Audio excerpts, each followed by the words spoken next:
Halo semuanya, ketemu lagi bersama saya Ricky Riyandi. Di lesson yang kedua ini saya akan bahas materi tentang hubungan dan relasi sudut dalam trigonometri. Ini adalah dasar dari perhitungan trigonometri, jadi pastikan kalian mengerti tentang hubungan dan relasi sudut ini ya. Relasi sudut bicara tentang satu putaran dalam lingkaran adalah 360 derajat atau 2 pi radian. Atau disederhanakan satu pi radiannya adalah 180 derajat ya. Nah, bicara tentang sudut satu putaran, ini total 360 derajat. Kalau dibagi menjadi 4 daerah, masing-masing 90 derajat. Nah, ini dibilang kuadran. Dari 0 derajat menuju 90 derajat adalah kuadran 1, lalu 90 ke 180 derajat kuadran 2, atau 180 derajat menuju 270 derajat adalah kuadran 3, lalu 270 derajat ke 360 derajat adalah kuadran 4. Ya, jadi aturannya berlawanan arah dengan jarum jam. Yang pertama kita bahas kuadran 1, yaitu alfa dan 90 min alfa.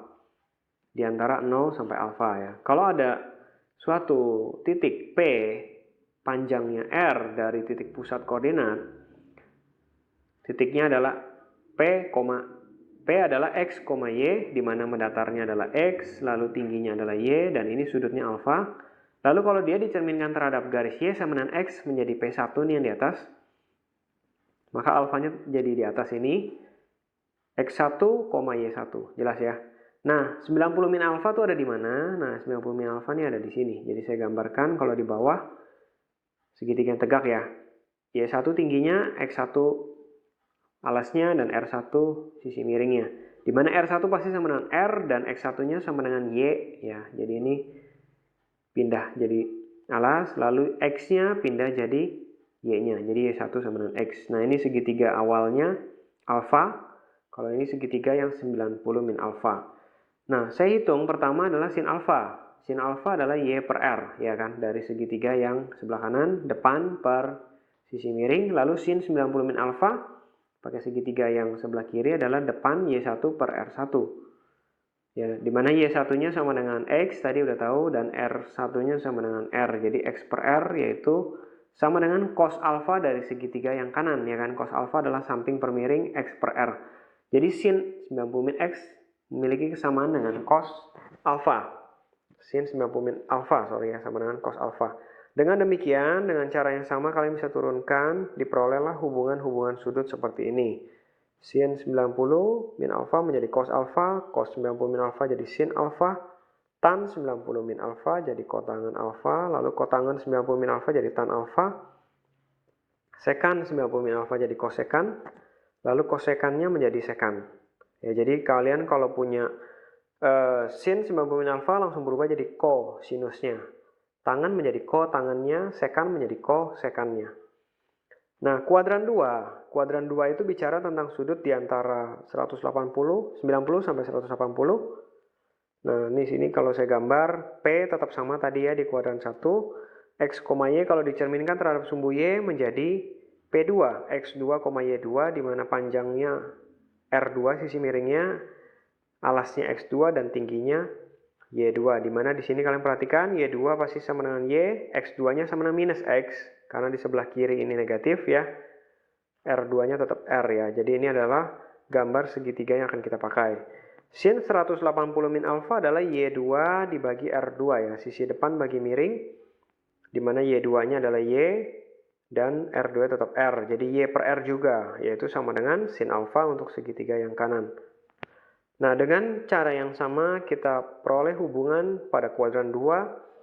Sin 180 min alfa jadi sin alfa, cos 180 min alfa jadi min cos alfa, tangannya jadi minus tangan, kotangan jadi minus, sekan minus, dan kosekannya plus. Jadi di kuadran 2 yang positif adalah sin dan kosekan. Nah, kuadran 2 juga bisa dinyatakan sebagai 90 tambah, ya kan? Jadi kalau 180 kurang sesuatu, atau 90 tambah sesuatu, berarti segitiga yang di atas ya. Nah, di sini hubungannya dengan cara yang sama kita bisa turunkan. Sin itu berubah jadi kosinus alfa, lalu cos jadi min sin, tangan jadi min kotangan, kotangan jadi min tangan, sekan jadi min kosekan, dan kosekan jadi plus sekan alfa. Jadi yang positif tetap sama sin dan kosekan. Lalu contohnya ya supaya ngerti, sin 120. itu bisa dinyatakan sebagai sin 180 kurang 60 atau 90 tambah 30. Nah, kalau pakai yang 180 kurang 60, berarti kalian pakai hubungan yang sin 180 min alfa jadi sin alfa. Jadi sin 60, sorry ya. Sin 60 adalah setengah akar 3. Kalau yang 90 tambah 30, berarti kita pakai yang pertama ini jadi cos 30. Positif juga, yaitu setengah akar 3, cos 30 ya. Harus hafal ini sudut-sudut istimewanya. Lalu kuadran 3 itu daerah di antara 180 sampai 270, berarti dia letaknya di sebelah kiri bawah. Nah, ini kalau dicerminkan terhadap Y sama dengan min X, jadi seperti ini ya. Jadi dia segitiganya yang di bawah ini, X3-nya adalah minus X, Y3-nya adalah minus Y, dan R3-nya tetap R. Nah, kita peroleh hubungan kalau sinus itu menjadi sin min sin alfa. Kalau cos jadi min, yang positif hanya tangen dan kotangen. Karena minus dibagi minus jadi positif ya kan. Tangen kan depannya minus Y dibagi min X, jadinya positif. Sekan jadi minus, kosekan juga jadi minus. Kuadran 3 juga bisa dinyatakan sebagai 270 min alfa ya. Jadi kan kuadran 3 di antara 180 sampai 270 bisa 180 tambah sesuatu atau 270 dikurang sesuatu. Nah, ini sama dengan yang tadi. Kalau ini berubah ya, sin jadi cos, cos jadi min sin. Nah, yang tetap positif adalah tan dan kotangen. Sekan jadi negatif, kosekan juga negatif. Contohnya cos 240 deh. Cos 240 adalah 180 tambah 60 atau 270 kurang 30, ya kan? Kalau kalian pakai 180 tambah sesuatu menjadi min cos 60 berarti, yaitu minus setengah. Atau kalau 270 kurang, jadi minus sin, ya berubah jadi min sin yang sudut belakangnya, yaitu min setengah. Sama jawabannya ya. Lalu kuadran 4, 270 sampai 360, letaknya ada di sebelah kanan bawah. Dia dicerminkan terhadap sumbu X ya. Di sini yang negatif hanya Y-nya aja, X-nya positif, R juga positif. Nah, untuk sin, karena Y-nya minus, jadi minus juga. Cos positif, tangan jadi minus, kotangan jadi minus, sekan jadi positif, kosekan jadi minus. Jadi perhatikan, yang positif hanya cos dan sekan aja. Karena sekannya adalah 1 per cos ya. Lalu satu lagi kuadran 4 bisa nyatakan dari 270 tambah alfa ya kan. Bisa 360 kurang sesuatu atau 270 tambah sesuatu. Nah, di sini 270 tambah ini berubah namanya ya. Tapi cosnya tetap positif, sekannya juga tetap positif.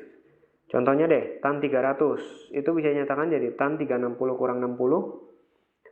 Nah, kalau tan 360 kurang, itu jadi minus tangan. Jadi minus tan 60 atau minus akar 3. Lalu 270 tambah 30, jadi minus cos.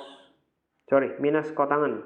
Ya, ini pakai ini, minus kotangan 30. Yaitu 1 per tangan 30. Tangan 30 adalah sepertiga akar 3, jadinya adalah minus akar 3. Sama jawabannya ya.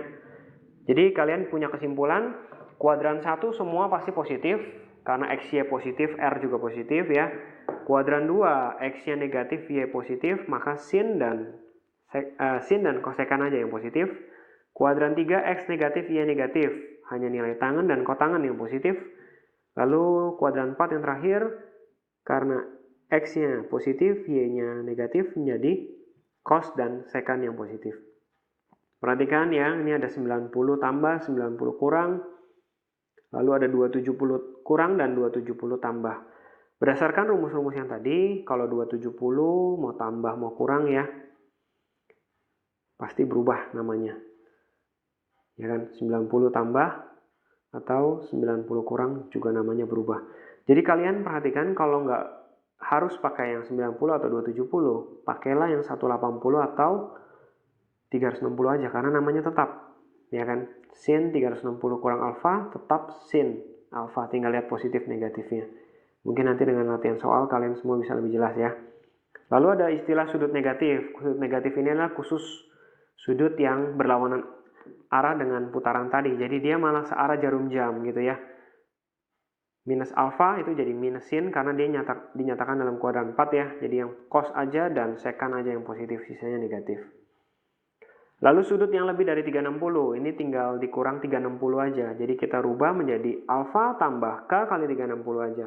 Yang belakangnya langsung hilang ya. Contohnya cos 840 itu jadi cos 120 tambah 2 kali 360. Nah 2 kali 360-nya ini hilang. Jadi tinggal cos 120 aja.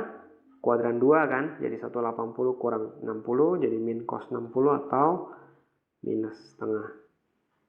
Oke, thank you for watching. Semoga semua bisa mengerti. Kalau masih bingung diulang-ulang lagi karena relasi sudut ini cukup penting. See you again in the next video.